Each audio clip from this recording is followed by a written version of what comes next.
Melinda, thank you so much for being a guest on SheLeads. I am so excited to get to hear your story and just learn from you. So thank you so much. Well, you're welcome. It's very nice to be asked. Yeah, of Hopefully course. I can share insights that help other people. Of course. So Melinda, you are the COO and co-founder of Octave Bioscience, a care management platform for mainly neurodegenerative diseases, starting with MS. And you're also an operations consultant for bioscience and health startups. So you advise other startups with how to run and scale their businesses. And even before that, you had this entrepreneurial spirit and experience in startups and scaling them to either getting the product to market or going from 8 to 85 people. So clearly you have this in you, this entrepreneurial itch. And I'm wondering, has it always been in you, or where did this start? Well, I think the idea is I like to build things. Okay. And it's wonderful to get to start from scratch rather than fixing other people's problems. So getting to learn how to do it in environments early in my career, so that when I went to do it on my own or with a startup, I knew what I was shooting for and really how I wanted to and do it what I thought was the right way. Yeah.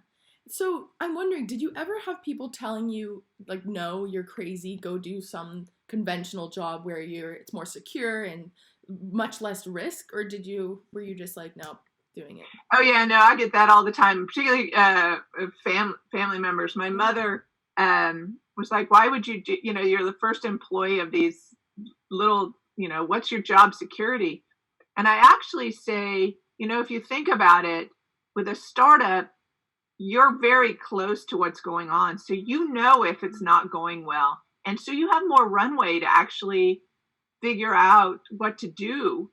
Whereas I have lots of brothers and brother-like equivalents, stepbrothers, brothers-in-law, and all of them have had the experience of walking into a lunchroom with the whole company one day and half the people walk out who are laid off. Yeah. And they didn't see it coming. And so from that perspective, I think it's not as risky as it sounds because you have more time to adapt. But also in a startup, you get to do more things. So you're not in one little box. You actually, I always say in a large company, 12 people each do one thing, the same thing. Where in a startup, one person does 12 things. Yeah.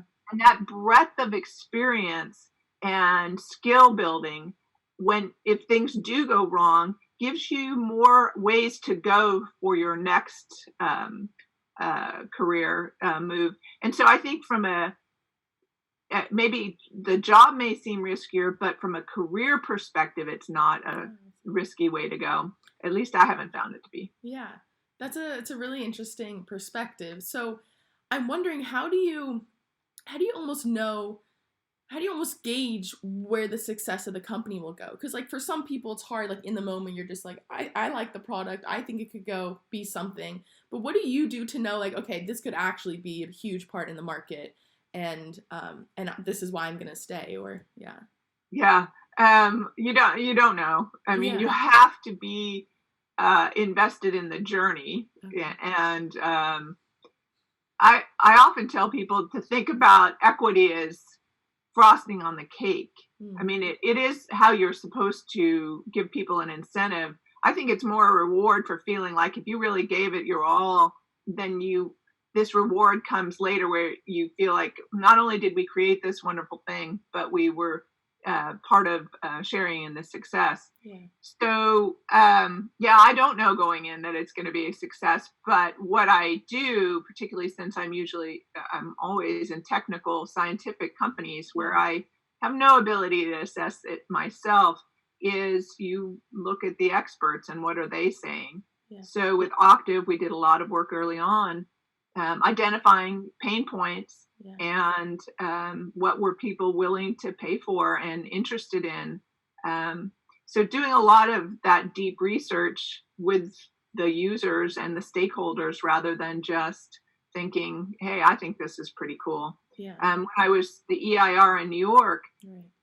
there were doctors who would spend, 2 years on a medical device where, the curve of the handles for ergonomic, yet had never actually gone out to see what's the market size. And really there were only, 17 surgeries a month that would use that. And so there wasn't a market. And 2 years in, they figured that out. So I think doing the work early to see what is the pain point and what are people willing to do to relieve that pain point is the foundational work to do. Yeah.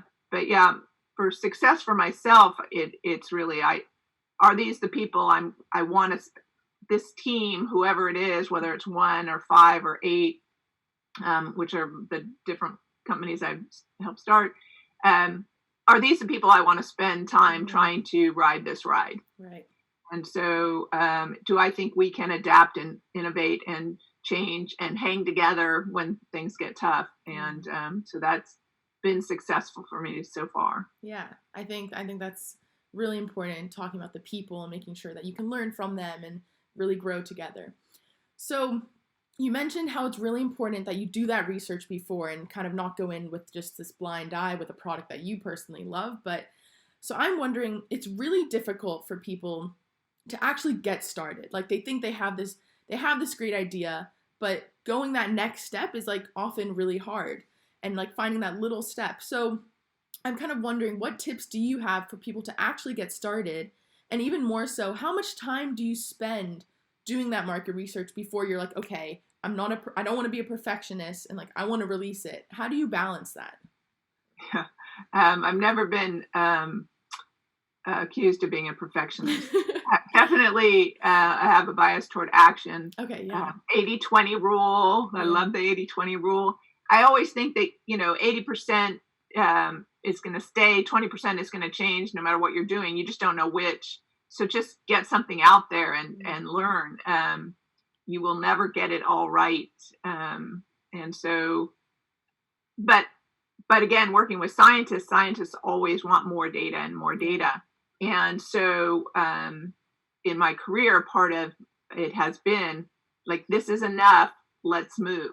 Let's test those theories you guys have. Let's get it out there and see it works. We think we have these hypotheses. Even with what we're doing now, we have hypotheses. Let's get it out there and test that. Yeah. So how much is enough is if you are getting pretty strong signal consistently that these are problems that need to be solved and people are willing to solve them, and you've talked to enough stakeholders. So your question about how do people get started, there's so much. I mean, a lot of people have to keep their day job while they want to start their startup, and there's a lot you can do in the evening to do that market research. Figure out what the landscape is, who else is in that area, what are they doing, how does that look, how would yours be different? Even calling people in your network and saying, hey, here's my idea, how does it sound? What else should I be thinking about? Even if you just do one call a day, start learning about and start putting that together.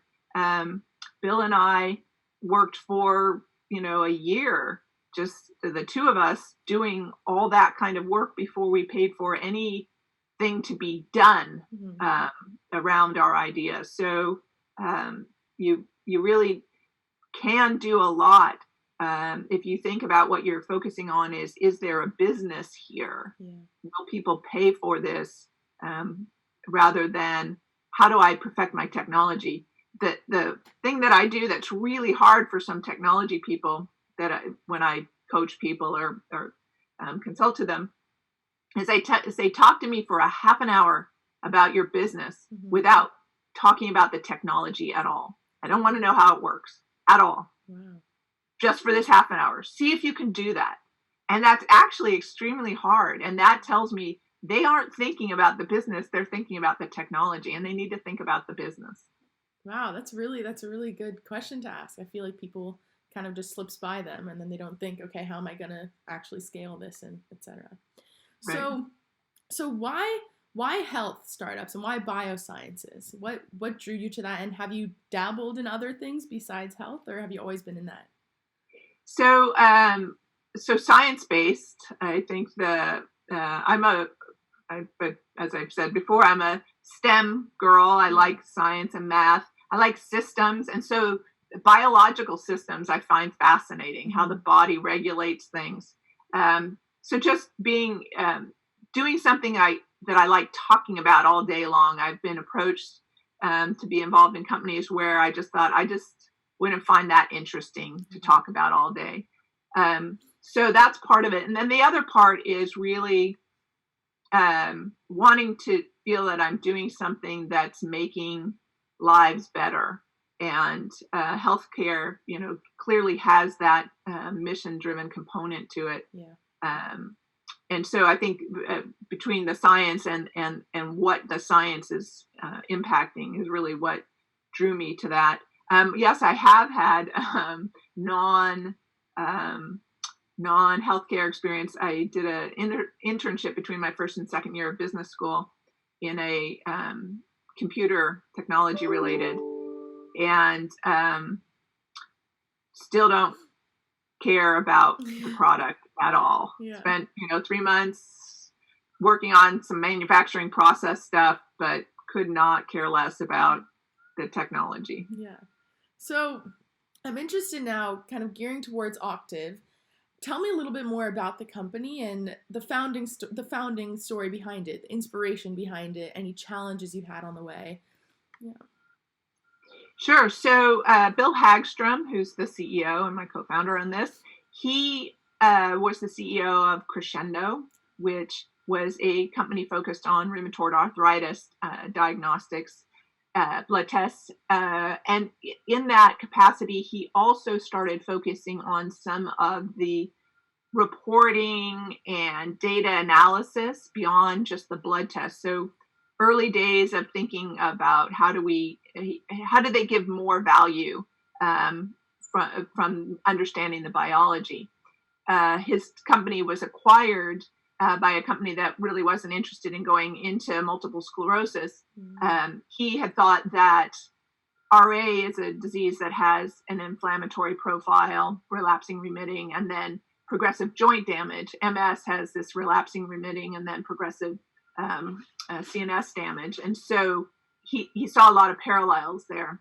And he was running the idea by a VC friend that had invested in both of our earlier companies at a dinner one night, and Brooke Byers, and Brooke was like, this is a great idea.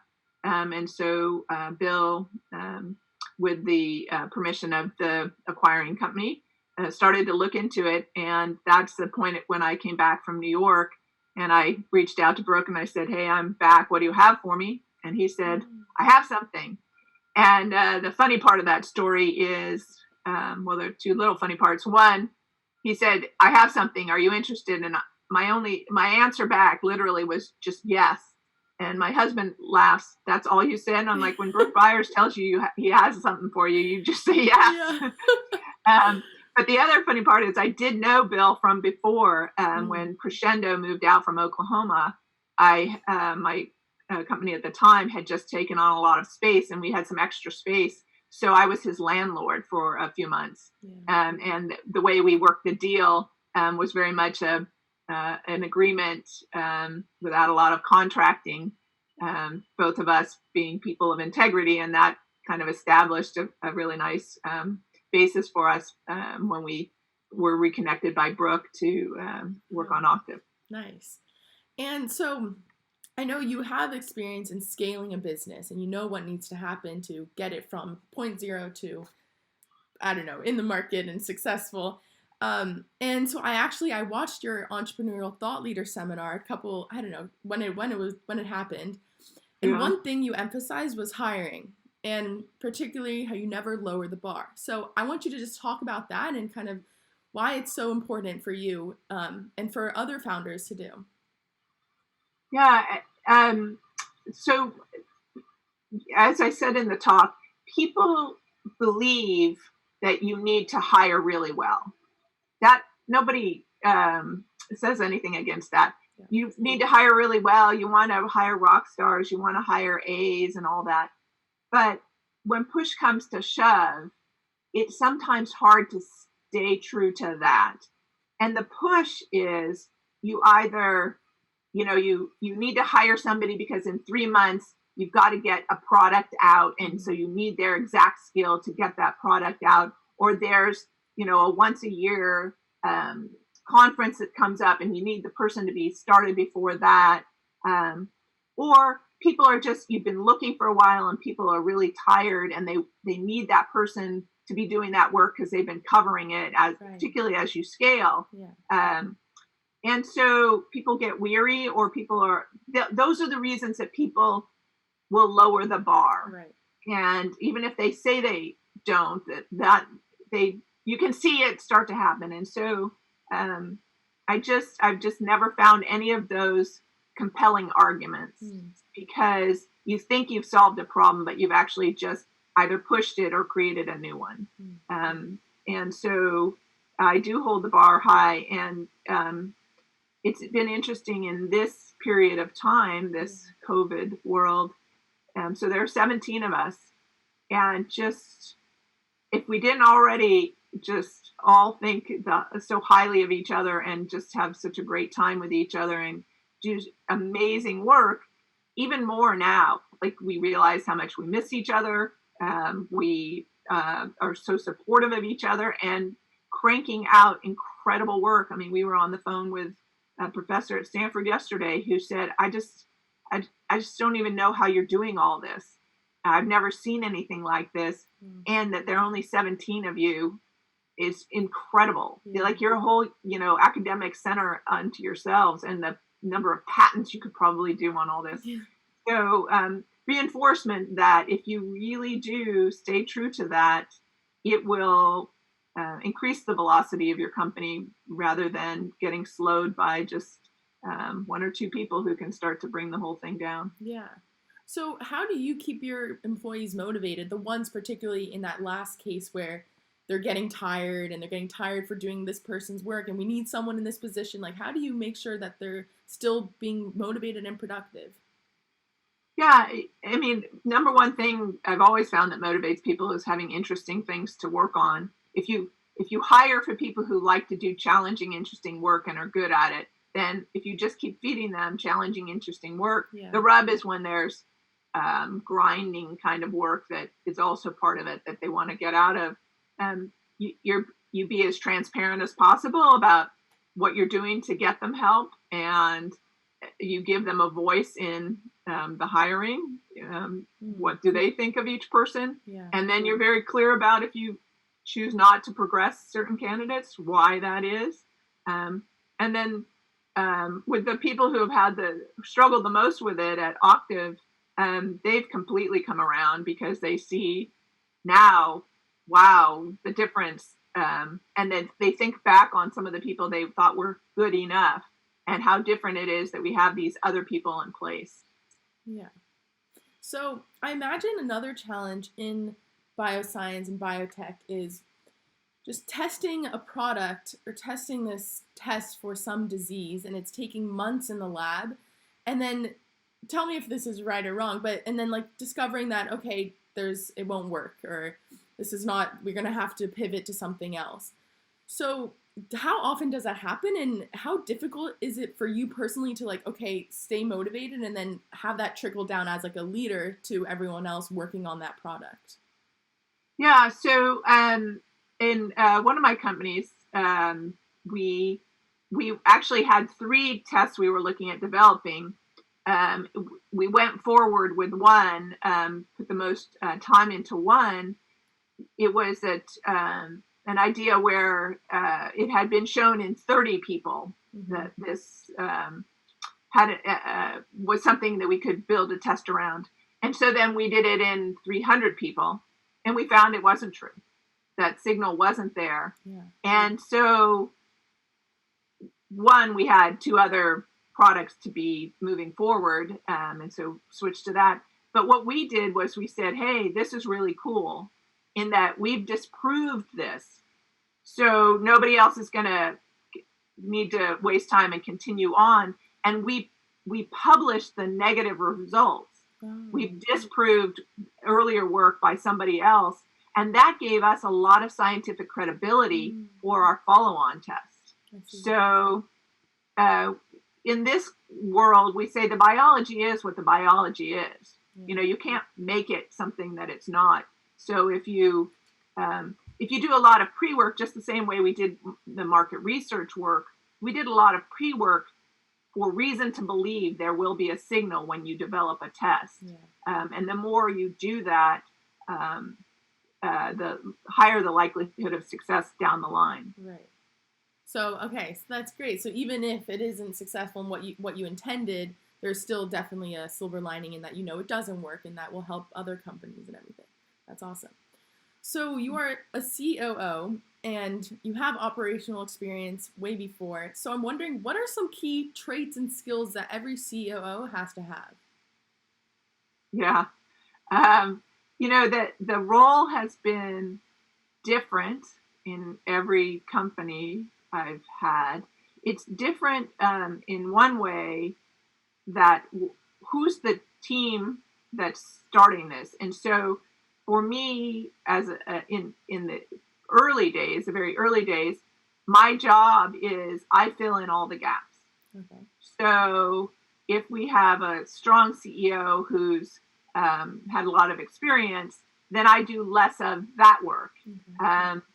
If we have strong scientists or medical people or whatever pieces are there, I do all the rest. Mm-hmm. So for the last 3 companies, what my actual job was has been different. Yeah. And so I need to be a generalist, but at the end of the day, it's about building. So whatever pieces need to be built. So for example, with Octave, I'm a head of product, and I have been since the beginning because as we look for a head of product, somebody's got to fill that role. Yeah. And so there I am, but I'm also the CFO, and I've always been the CFO, acting CFO, I always say. I've always been the head of people engagement, or whatever the term is, the latest, greatest term. So facilities, all that. So setting up all the systems, that's always been, or as some people like to say, all the stuff nobody else wants to do. Yeah. That's always in my list of responsibilities. But what the other main pieces are have changed depending on who the other puzzle pieces are in any given team. But always the people part has been a huge. Yeah. So I know you played crew, where you were a rower in college, and so I could relate to that in the sense that I'm a soccer player, and definitely different experience. I'm sure I'm not waking up at 5 a.m. every morning to go row, but I am wondering, what skills do you see even now in your leadership style, or purely just as an entrepreneur? What skills do you see translate over from being on the crew team? Yeah, I think, just liking to be part of a team. Yeah. And as I've said, crew is the ultimate team sport because you actually literally have to be working together perfectly for the boat to move smoothly. So that in general, but also in that particular sport, in my particular seat, it played to my sense of responsibility that I needed to lead and set an example, literally. People had to row like me so that we all matched. So a lot of that, but then how it flowed into also with the teaching of rowing, how I thought about how to give people information, and that has really stayed with me. I did say a story to somebody just yesterday. We were doing a hard piece, and about halfway through, the coach said, "Okay, you're halfway through," and the boat almost stopped dead in the water. Never tell somebody they're halfway through, because if they're already dying, then they're thinking, "Oh my gosh, I have to do the exact same that I've already done, and I'm already dying." Yeah. even if you're 1 second past halfway through, you say you're more than halfway done. Yeah. And so that they like, oh, good, I can make it. Yeah. You know, I don't, it was just fascinating to watch the boat just like almost like sink, yeah. Like we were not rising up anymore. And I just went up to the coach right after. I said, please don't ever say that again. Like and that's really stuck with me. Yeah. Yeah, it's also interesting because you probably even like innately just learned some leadership styles from the coaches you had and kind of knew, okay, maybe this is not the approach to say you're halfway through, but rather once they're a little bit past or, yeah. So is that? I see, you know, it's interesting because I did speak to that earlier where the novice coach was just tremendous and an encouraging person. Mm-hmm. And he's had a tremendous career. He's one of the winningest coaches out there. Yeah. And the varsity coach almost dismantled the program with his style, and he's never been heard from again. Wow. So I'm interested, actually, just to follow on this, and then we'll shift gears, but I'm interested, so how do you, as a leader, how do you navigate when, like, for instance, I'll bring the sport example, and some players respond well to this, like, hard-ass, let's go, versus others respond much better to these positive affirmations and saying, like, it's okay, next one, keep it up. So how do you kind of navigate which one, navigate different people's leadership needs, I guess? Right. And there are a lot of studies and books written about you need to manage the way a person needs to be managed. It's not just you have to have a management style. Yeah. You have to manage to the way they need to be managed. That was some course I took somewhere early in my career that was really eye-opening to me. Thinking about what the different profiles were. The teaching rowing had taught me that people receive information differently, but to take it to even another level of how somebody who, might need a lot of time and information before they can make a decision, mm-hmm. where others can make a decision in the moment, you have to understand that so that you can bring out the best in them. Yeah. You have to figure out what each person needs to bring out the best in them and try and manage that way within bounds. I mean, I'm never going to be the person who's going to tell somebody that they're doing a crappy job and they need to step up. Mm-hmm. I don't shrink away from giving real information for them to deal with. But as I say, I think the thing that I've grown the most in my career and focused on the most is how to give that information in a way the person can hear it and do something with it. Yeah. So the underlying message is the same, like this needs to change. But how I give them that information, right out of business school, I would have said, this needs to change. Do it. Yeah. Just the sheer, rational thought about it. If I tell you it, you can see how rational that is, and then, you'll make the change. Yeah.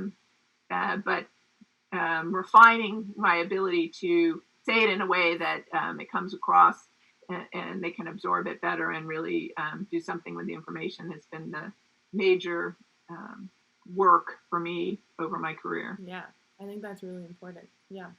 So before we get to the more lighthearted questions, I am wondering, as a bioscience company, how has Octave transitioned during this stage with coronavirus? How has it been for you guys with all of this? Yeah.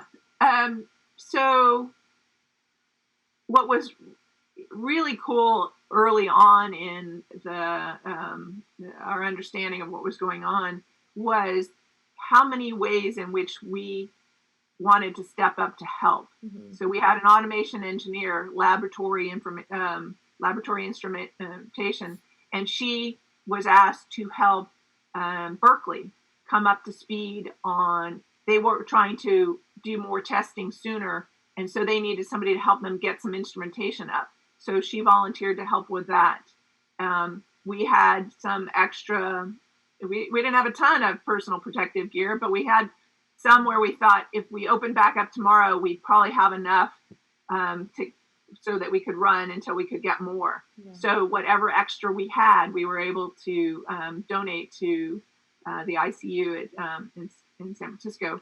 And so we really did focus, what can we bring to the situation, but still allow us to do the work to the mission that we have, be good citizens in this time. And so that was wonderful to see. Yeah, that's so great. I think that's really important. I think the biggest thing right now is that we all just need to stick together and get through this. And I think it's brought out a lot of positive things, but yeah, I think it's definitely a hard time, and hopefully it'll end soon. So okay, switching the note. I'm wondering, what is a passion or hobby that you have that's completely unrelated to your work? Yeah, interesting. Well, it's funny. So at work, I'm kind of a pinstripe, very organized and very clean. Everything's very serene. And you may be looking at my home office, and that is not what comes across. And so I have this. My family refers to it as my Martha Stewart side. Oh. I like to sew, so I sewed all these, things. When I want to take a break and just focus on something, I love to bake because what comes out is always happy at the end. Everybody loves baked goods, but the process of doing it too is calming for me, enjoyable. So that was probably. Most people wouldn't think I had that side because of how I approach my work. But I love to do all that stuff. That's awesome. What's your favorite thing to bake? Oh my gosh, really just anything. Really? I do a lot of chocolate chip cookies. I've probably baked more chocolate chip cookies than most people in their life. Even in college, I would go over to my brother's fraternity and I would bake because they had big, industrial baking sheets, and I'd bake chocolate chip cookies on the weekend for all the guys. That's great. Yeah. So the funny thing is, I don't particularly like chocolate chip cookies. I mean, they're fine. I mean, they're good, but it's not like I feel the need. But other people, they've done a lot for me in my life. Oh my God, that's great. So as a last question, and by the way, I love this, so thank you so much for coming on the show. But as a last question, what's a weird or fun talent that you have that no one else really knows about? And so what I've been doing on my show is I have this interesting talent where I can throw a blueberry in the air and catch it in my mouth. So I'm going to do that for you. All right. It's typically easier when someone else does it to throw it to me, but it's okay. Okay, so blueberry. There we go. Very nice. Very nice. So what would you say is yours? That's interesting. And I know there is something because I've thought through what would somebody not know about me. Yeah. Well, it's not a talent, but things that people, a theme in my life, for many years, people thought I was a flight attendant. No. I got that all the time on flights from other flight attendants. They would always think, and it wasn't just that I was tall, so they were asking me to help put their bag, but they would ask me questions and everything. And so then I always joke, I don't understand why, but in case you're concerned, your exits are here. I was actually telling that story to a couple of flight attendants, brand new. They were in training, sitting next to me at some airport. And one young girl goes, "Oh, can you do that again? I'm trying to get that right, and you do it so well." And I'm like, "Oh my gosh!" I'm like, "Oh my God, are you sure?" That's hilarious. Are you sure you've never been a flight attendant? Are you sure? I'd be sitting on a flight, and I remember one woman turning to me and say, "Are you deadheading?" I went to Berkeley. I think that means I'm into the Grateful Dead. Yeah. And I was dressed nicely, and I'm like, "No, I'm not going to a Dead concert." Oh, and she goes, "No, like you're a flight attendant." She just knew I was a flight attendant, and she's a flight attendant. I'm like, "I'm not a flight attendant." That's so funny. You have that look, I guess. That's the only, I don't know.